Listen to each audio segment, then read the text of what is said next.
Queridos hermanos y hermanas, nuevamente nos encontramos en este domingo 6 de agosto, aunque es un domingo 18 del tiempo ordinario, del tiempo litúrgico. Y lo que nos reúne ahora y lo que se nos regala como texto es el relato de la transfiguración que todos bien conocemos y que encontramos en el evangelista Mateo, capítulo 17, del 1 al 9. Y escuchamos ahora con mucha atención. 6 días más tarde llamó Jesús a Pedro, a Santiago y a su hermano Juan, y se los llevó aparte a una montaña elevada.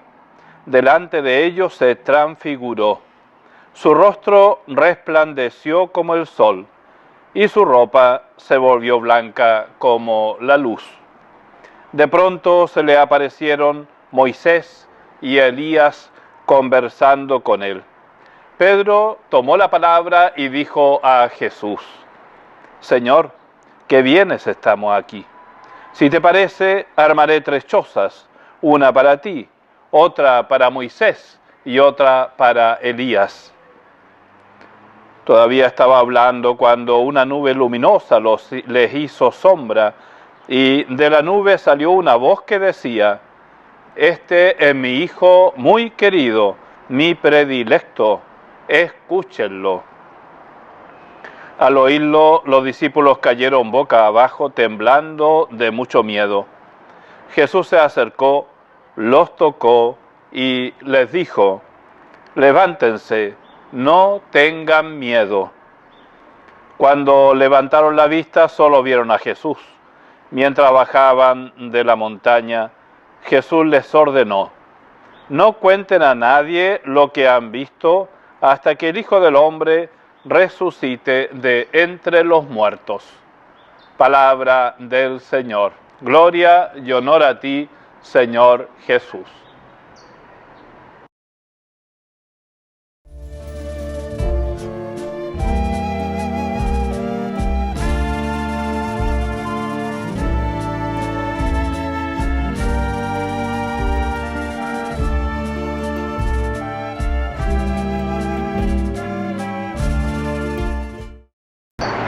Queridos hermanos, escuchamos este hermoso texto de la transfiguración. Y es muy significativo porque los textos previos a él, Jesús ha estado hablando con los discípulos sobre que tiene que ir a Jerusalén. Le ha estado hablando de la pasión. Le ha estado hablando que va a morir en Jerusalén, que va a ser crucificado, pero que va a resucitar. Bueno, este mensaje, este anuncio de la pasión del Señor a los apóstoles les cuesta mucho entenderlo, porque en su mentalidad no cabe que el Mesías, el Señor, el esperado, resulta que ahora tiene que someterse a una muerte y una muerte de cruz. Esto no cabe en su visión de Mesías. Y el Señor les sigue acompañando y hablando y animando de la importancia de ir a Jerusalén, etc. Y como fidelidad y como obediencia a su Padre. Y es por eso entonces que invita, no todo el grupo, invita a 3, a Pedro, a Santiago y a Juan a una montaña. Y se transfigura delante de ellos, se transfigura. Y ahí están algunas expresiones tan importantes, ¿no? Por un lado, que su vestimenta y todo, dice el texto, brilla, tiene un resplandeciente como el sol. Su ropa se volvió blanca como la luz. Y aparece Elías, aparece Moisés, aparece todo el Antiguo Testamento en la figura de estos personajes para hablar en este caso, con Jesús. Hablan con Jesús. Todo el Antiguo Testamento mira a Jesús. Todo el Antiguo Testamento habla con Jesús. Habla con el Nuevo Testamento. Habla con la Iglesia.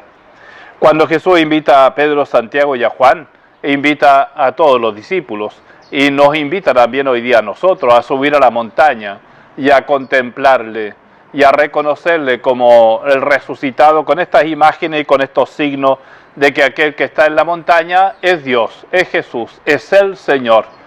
Es un anticipo del futuro, de lo que le espera al mismo Jesús y de lo que le espera también a toda la humanidad. Entonces, queridos hermanos, la transfiguración transfiguración está al servicio, es un relato que está al servicio de la gloria de Dios. Es todo un relato que habla de quién es Jesús. Es todo un relato que hace que la humanidad mire a este destino, en este horizonte glorioso, escatológico, que está en la persona de Jesús y que se nos regala. Y por lo tanto es un relato que está al servicio de la fe, para sostener la fe de los apóstoles, para sostener la fe de la iglesia, para sostener la fe de cada uno de nosotros que hoy día peregrinamos. Y es por eso que somos invitados también a esta montaña santa de la transfiguración, porque también nos cuesta entender tantas cosas hoy día de nuestro tiempo, de nuestra cultura, de Dios mismo, del mundo, de tantas cosas. Nos cuesta entendernos a nosotros mismos, nos cuesta entender al otro. Necesitamos subir a la montaña, porque en esa montaña y en ese encuentro con Jesús, entonces podemos clarificar nuestra mente, poder liberarnos de las oscuridades del corazón, para poder discernir bien, para poder comprender aquello que nos cuesta comprender. Entonces, todo este relato, queridos hermanos, como decía, está al servicio de profundizar en nuestra fe y de sostener nuestra esperanza, y de este futuro, de este horizonte abierto que se abre hacia adelante. Entonces, que toda nuestra pastoral de la diócesis no puede estar sostenida sino en este horizonte escatológico, en esta profesión de fe de la montaña santa, en estas palabras de la voz del Padre que dice: este es mi hijo predilecto, escúchenlo, este es mi hijo muy querido. Y por lo tanto la humanidad está invitada a escuchar a Jesús, al Señor, a este hijo. Entonces el Padre Dios, ante la presencia de Pedro, Santiago y Juan, confirma la palabra y la vida de su Hijo, que aquellos anuncios de pasión que el Señor ha ido haciendo, están confirmados por el Padre. La gloria de Dios, el camino de fidelidad de Jesús, el camino de obediencia a su Padre, está dado en este camino a Jerusalén y del desenlace que en él va a tener. Después de la montaña santa, los apóstoles bajan, hay que bajar. La montaña santa, la transfiguración, es un acontecimiento que nos arrima en la fe para bajar y meternos nuevamente en la cotidianidad, pero con la fortaleza y la luz necesaria del encuentro con el Señor, con este Dios divino, con el Señor de la historia. Que, queridos hermanos, termino diciendo que esta semana tenemos la figura hermosa de San Lorenzo, diácono y mártir. Él pudo experimentar también en el siglo XIII este encuentro con Jesús que lo transformó entero, y podemos decir que lo hizo igual a él en cuanto que entregó la vida también en fidelidad a su fe, el amor a la iglesia y el amor absoluto a Dios. Y es por eso que defendió y cuidó la vida de los pobres. Era uno de los diáconos de Roma que tenía la custodia de todas las actividades caritativas, solidarias de la iglesia.